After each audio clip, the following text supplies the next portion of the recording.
Alléluia.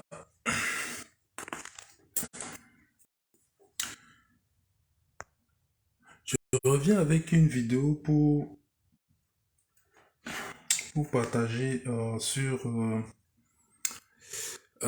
les événements de la destruction de la fin du monde et de l'avènement du Fils de l'homme. Donc je vais me référer au chapitre 24 de Matthieu, évangile de Matthieu. Et je vais aussi utiliser l'Apocalypse. Je vais utiliser d'autres chapitres dans d'autres passages, mais aujourd'hui je vais me contenter du chapitre 24. Donc ce petit schéma retrace un peu ces événements qui ont lieu au niveau de 24. Je prie au nom de Jésus-Christ que tout ce que je dise, que rien ne soit ajouté ni retranché de la parole de la prophétie qui est inscrite dans l'Apocalypse au nom de Jésus-Christ. Amen. Donc je lis au chapitre 24 où il est question de la destruction de Jérusalem et l'avènement du Fils de l'homme. Comme Jésus s'en allait au sortir du temple, ses disciples s'approchèrent pour lui en faire remarquer les constructions. Mais il leur dit, voyez-vous tout cela, je vous le dis en vérité, il ne restera pas ici pierre sur pierre qui ne soit renversée.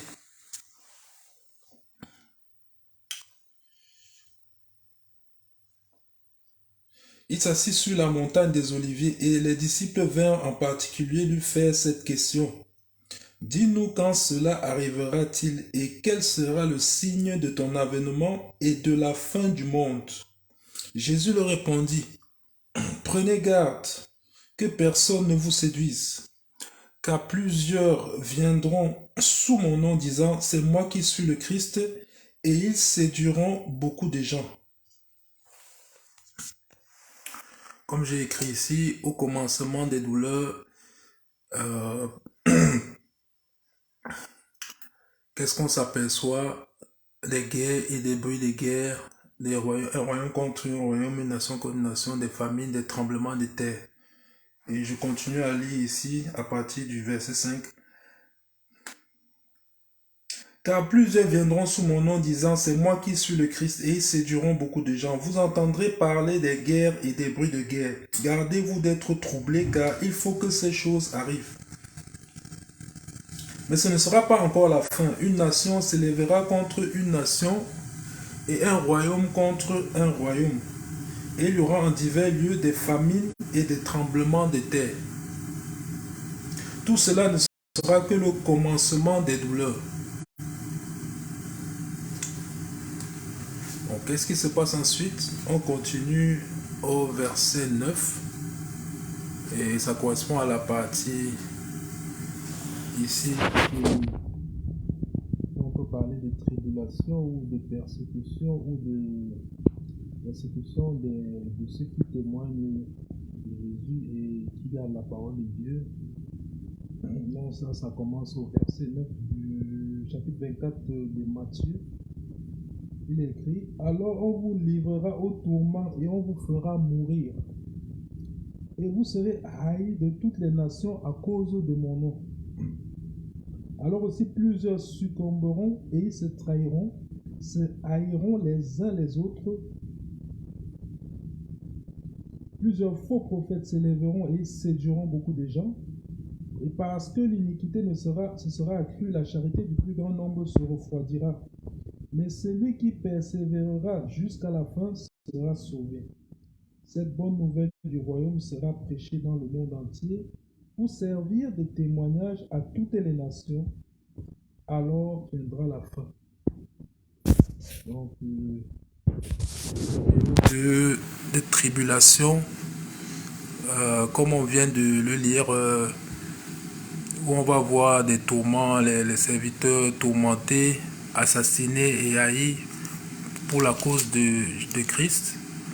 D'autres qui succombent, d'autres qui trahissent les uns les autres. Et on voit la séduction, les faux prophètes, la charité et l'amour qui se refroidit. Et pendant ce temps, la bonne nouvelle continue d'être prêchée dans le monde entier et le témoignage sera servi à toutes les nations. Donc, ça c'est avant et il est bien dit après. Alors viendra la fin. Après tout ça, vient la fin. Donc, tout à l'heure, on a eu le commencement des douleurs dans le monde. Guerre, but de guerre, famine, tremblement. Après, il est question de la tribulation des enfants de Dieu. Et si on continue à lire, en continuant à lire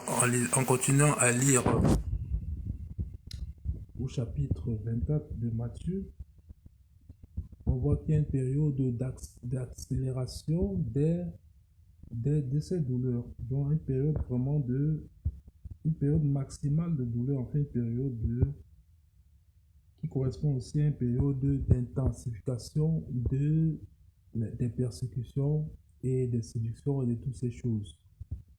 C'est une période vraiment, comme c'est écrit, climax, c'est-à-dire une période où, un point culminant, une période où toutes ces choses, cette détresse atteint un point culminant,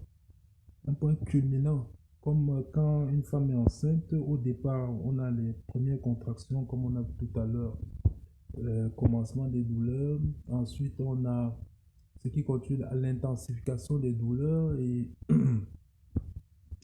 après on a un point maximum de douleur juste avant la sortie de l'enfant. Donc, dans l'occurrence, c'est une comparaison avec l'avènement de Christ, l'avènement du Fils de l'homme. euh, c'est comme un enfant qui sort du ventre. Donc, c'est comme les dernières douleurs. C'est comme les dernières douleurs qui sont les plus intenses avant que l'enfant sorte. Donc là, c'est cette partie-là dont il est question. Je vais donc continuer à lire. Ici, c'est au verset 15, à partir du verset 15. À partir du verset 15 du chapitre 24. C'est pourquoi lorsque vous verrez l'abomination de la désolation dont a parlé le prophète Daniel, établi en lieu saint, que celui qui lit fasse attention. Alors que ceux qui seront en Judée fuient dans les montagnes, que celui qui sera sur le toit ne descende pas pour prendre ce qui est dans sa maison, et que celui qui sera dans les champs ne retourne pas en arrière pour prendre son manteau. Malheur aux femmes qui seront enceintes et à celles qui allaiteront en ces jours-là. Priez pour que votre fuite n'arrive pas en hiver ni un jour de sabbat, car alors la détresse sera si grande qu'il n'y en a point eu de pareil depuis le commencement du monde jusqu'à présent, et qu'il n'y en aura jamais. Et si ces jours n'étaient abrégés, personne ne serait sauvé, mais à cause des élus, ces jours seront abrégés. Si quelqu'un vous dit alors, le Christ est ici ou il est là, ne le croyez pas. Car il s'élèvera de faux Christ et de faux prophètes. Ils feront des grands prodiges et des miracles au point de séduire, s'il était possible, même les élus. Voici, je vous l'ai annoncé d'avance. Si donc on vous dit, voici, il est dans le désert, n'y allez pas. Voici, il est dans les chambres, ne le croyez pas. Car comme l'éclair part de l'Orient et se montre jusqu'en Occident, ainsi sera l'avènement du Fils de l'homme. En quelque lieu que soit le cadavre, là s'assembleront les aigles. Donc je m'arrête là. Et donc ces derniers jours de détresse avant la sortie de l'enfant, avant, si on doit comparer cette fin des temps, si on doit comparer l'avènement du Fils de l'homme à un accouchement, à l'enfantement, pendant cette période, il y aura tout ce qu'on constate, c'est d'abord l'abomination de la désolation qui est le point déclencheur de cette détresse qui sera si grande qu'il n'y en a point eu de pareil depuis le commencement du monde jusqu'à présent et qu'il n'y en aura jamais. Et après, on voit cette période, on voit toujours dans cette période-là la séduction. En fait, ce qui en découle, c'est des jours très mauvais pour les enfants de Dieu. Des jours de séduction, une grande séduction extrême, avec des faux Christ, des faux prophètes et qui font des prodiges et des miracles au point même de séduire, s'il était possible, les élus. Et c'est pour ça que le Seigneur avertit encore de ne pas se laisser manipuler, ne pas se laisser avoir de ne pas croire à n'importe quelle inspiration. Alors, comme l'éclair part de l'Orient et se monte jusqu'en l'Occident, ainsi sera l'avènement du Fils de l'homme. Donc ça, c'est comme les dernières douleurs, les douleurs les plus dures. Et après ces douleurs, non, logiquement, après les dernières douleurs, suit la sortie de l'enfant. Et quand l'enfant sort, c'est l'expulsion. Et l'expulsion, c'est un moment où tout ce qui est sur le passage de l'enfant, donc de la tête de l'enfant, est écarté. Est même détruit. Des choses sont détruites, des choses sont écartées. Si on compare cela à l'enfantement, en fait à l'accouchement. Et c'est bien ce que l'on constate puisque dernière partie, c'est l'apparition du signe du Fils de l'homme. Donc, tout d'abord, en premier lieu, il est écrit ici à partir du verset 30, à partir du verset 29 de Matthieu 24. Il est écrit, aussitôt après ces jours de détresse, le soleil s'obscurcira, la lune ne donnera plus sa lumière, les étoiles tomberont du ciel et les puissances des cieux seront ébranlés. Alors le signe du Fils de l'homme paraîtra dans le ciel. Toutes les tribus de la terre se lamenteront et elles verront le Fils de l'homme venant sur les nuées du ciel avec puissance et une grande gloire.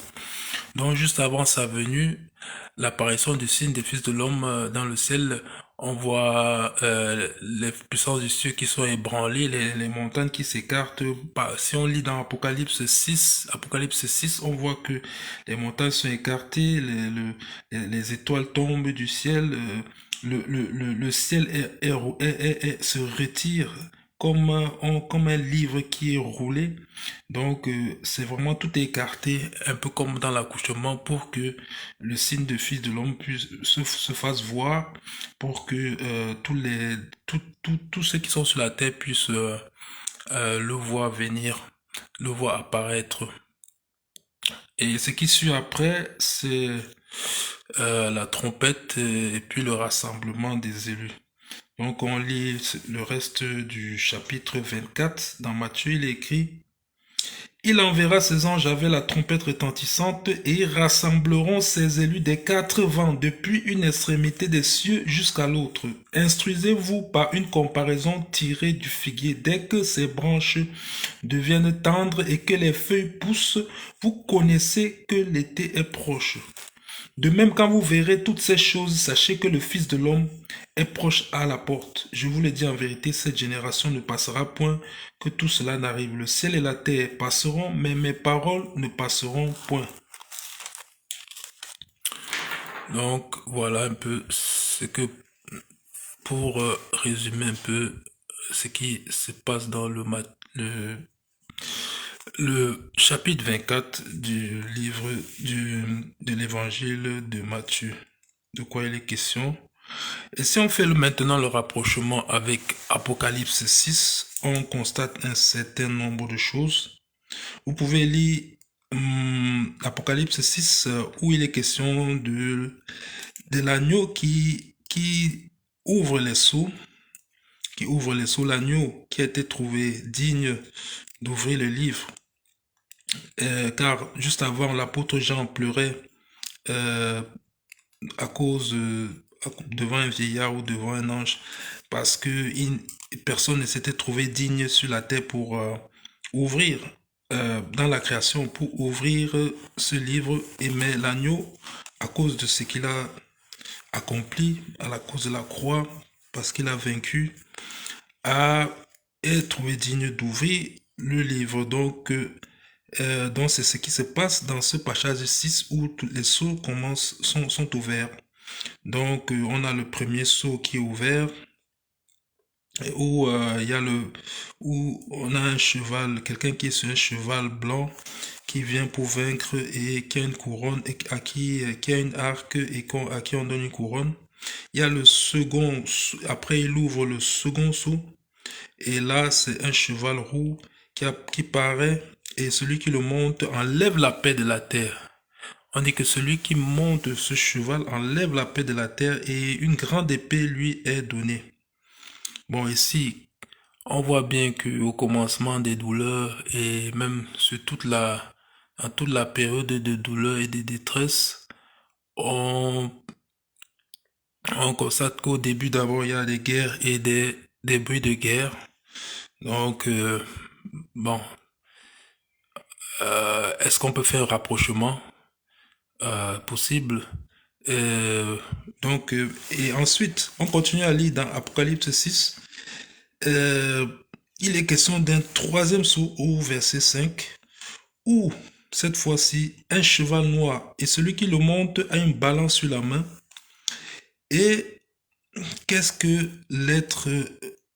un être parmi les 4 êtres vivants? Il y a une voix qui dit: une mesure de blé pour un denier et 3 mesures d'orge pour un denier, mais ne fait point de mal à l'huile et au vin. Donc il est bon. Apparemment ici, il nous est question de blé, d'orge, d'huile et de vin. Bon, ici, dans les douleurs, on a la question de la famine qui revient. Donc, peut-on faire un rapprochement? Bon, c'est possible de faire un rapprochement. Et maintenant, on continue à lire. Au verset 7, il est question du quatrième sceau. Et là, le cheval qui est présent ici, il est de couleur pâle. Celui qui paraît, il est de couleur pâle. Et celui qui le monte se nomme la mort et le séjour des morts l'accompagne. Et le pouvoir lui est donné sur le quart de la terre pour faire périr les hommes par l'épée, par la famine, par la mortalité et par les bêtes sauvages de la terre. Donc on voit ici dans le commencement des douleurs que la famine, comme il est écrit ici, est bien présente. Et on dit que il a le pouvoir, il lui est donné le pouvoir de faire périr les hommes par l'épée. Donc la guerre, bon, quand on voit la guerre, c'est l'épée. Peut-on faire un rapprochement? C'est la question. Et on a aussi la mortalité. Bon, on a la mortalité. Il a le pouvoir de faire périr les hommes par la mortalité. Bon, de quoi est-il question? On peut spéculer dessus. Et par les bêtes sauvages de la terre, donc c'est toujours la mortalité. En tout cas, il s'agit bien de la mortalité. Maintenant, si on continue à lire Apocalypse 6, verset 9, il est question d'un cinquième sceau cette fois-ci, et dans lequel, quand il est ouvert, les âmes de ceux qui avaient été immolés à cause de la parole de Dieu et à cause du témoignage qu'ils avaient rendu, ils crient à haute voix, à voix forte, et ils demandent au maître, à notre maître saint et véritable: tardes-tu à juger et à tirer avantage de notre sang sur les habitants de la terre? Et une robe blanche leur est donnée à chacun d'eux, et on leur dit de se tenir en repos quelque temps encore, jusqu'à ce que soit complet le nombre de leurs compagnons de service et de leurs frères qui doivent être mis à mort comme eux. Donc il y a un certain nombre qui jusque-là, qui juste avant ceci, qui a juste avant la fin n'est pas encore, juste avant ce temps de la fin n'est pas encore atteint. En fait, juste avant, oui, juste avant la fin, la toute fin en fait, juste avant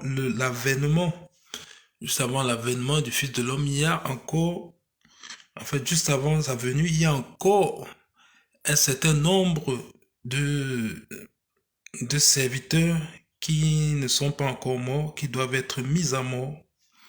Et bon, ce que l'on peut dire, c'est que véritablement, pendant la tribulation et pendant cette période d'intense détresse, d'intenses persécutions, tribulations maximales, qui trouve son niveau de paroxysme juste avant les derniers, juste avant l'apparition du signe du Fils de l'homme. Eh bien, il est bien question de assassinat, tourment des serviteurs et assassinat, euh, justement, et il est bien question justement de ce nom, d'un certain nombre de serviteurs qui doivent encore glorifier le Seigneur, même dans leur mort. Donc, ça c'est concernant le 5e sceau. Maintenant, quand on passe maintenant au 6e sceau, on lit à partir du verset 12 du chapitre 6 dans Apocalypse. Il est écrit: j'ai regardé quand il ouvrit le 6e sceau, et il y eut un grand tremblement de terre, le soleil devint noir comme un sac de crin, la lune entière comme du sang. Donc il s'agit bien de cette période d'apparition du signe des fils de l'homme, dans cette période qui a commencé avec la puissance des cieux des puissances des cieux qui sont embrouillés, le soleil qui noircit et la lune qui tombe, la lune qui perd sa lumière, qui devient rouge comme du sang. Donc, comme il est écrit, et les étoiles qui tombent du ciel, les étoiles qui tombent sur la terre comme un figuier secoué par un vent violent jettent ses figues vertes. Ça, c'est le verset 13 d'Apocalypse 6. Donc, les étoiles tombent du ciel, effectivement, même dans Matthieu 24, comme on l'a lu tout à l'heure. Et c'est donc les puissants de ceux qui sont ébranlés. En plus de cela, dans Apocalypse 6, il y a un fait supplémentaire, il y a des faits supplémentaires qui s'ajoutent, c'est que le ciel se retire comme un livre qu'on roule. Donc voilà, c'est bien l'ouverture, c'est comme je disais tout à l'heure, c'est comme l'enfant qui sort du ventre et où tout est ouvert sur son passage pour qu'il puisse se paraître. Et toutes les montagnes et les îles furent remuées de leur place. Donc c'est toujours dans le même sens, dans cette même logique, que tout soit écarté pour l'entrée, la venue du Fils de l'homme. Et par la suite, verset 15, Apocalypse 6, les rois de la terre, les grands, les chefs militaires, les riches, les puissants, tous les esclaves et les hommes libres se cachaient dans les cavernes et dans les rochers des montagnes, et ils disaient aux montagnes et aux rochers: tombez sur nous et cachez-nous devant la face de celui qui est assis sur le trône et devant la colère de l'agneau, car le grand jour de sa colère est venu et qui peut subsister. En effet, le jour du Seigneur n'est pas souhaitable pour un homme, car c'est un jour très, très difficile, c'est un jour très difficile. Dit très difficile, c'est un euphémisme. Le jour du Seigneur, c'est un jour, comment dire en anglais, fearful. Donc c'est un jour qu'il faut craindre. C'est pour ça qu'on se prépare, c'est pour ça qu'il faut se préparer. Il faut se préparer aux événements qui vont venir par la suite. Donc, ce on peut constater, donc, c'est, si on devait se situer dans ce déroulement d'événements, si on devait se situer aujourd'hui dans ce déroulement d'événements, bon, c'est honnêtement difficile à dire, puisque on constate beaucoup de choses dans le monde, on constate des guerres, des buts de guerre, des famines, des tremblements de terre, ça a toujours existé, mais on le constate, bon, peut-on dire qu'il y a accélération et depuis quand? Bon, c'est une bonne question. Tourment des serviteurs, ça aussi on l'a constaté. Séduction bien sûr, charité qui refroidit. Peut-être bien.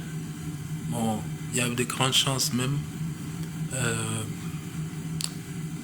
La bonne nouvelle est témoignée. Oui aussi, elle continue d'être prêchée. Donc bon, on peut se poser la question.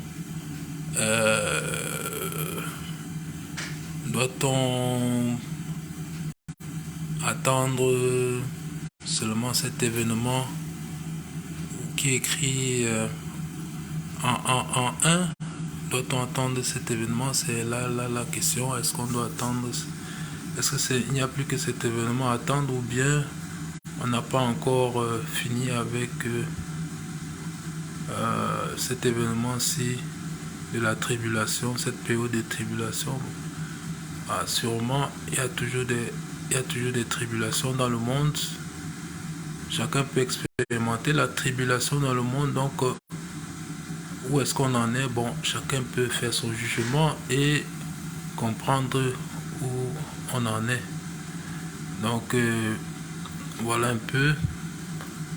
Je vous remercie de suivre. Si quelqu'un a des commentaires, ce serait désirable de pouvoir les avoir. Toutes les connaissances sont bienvenues.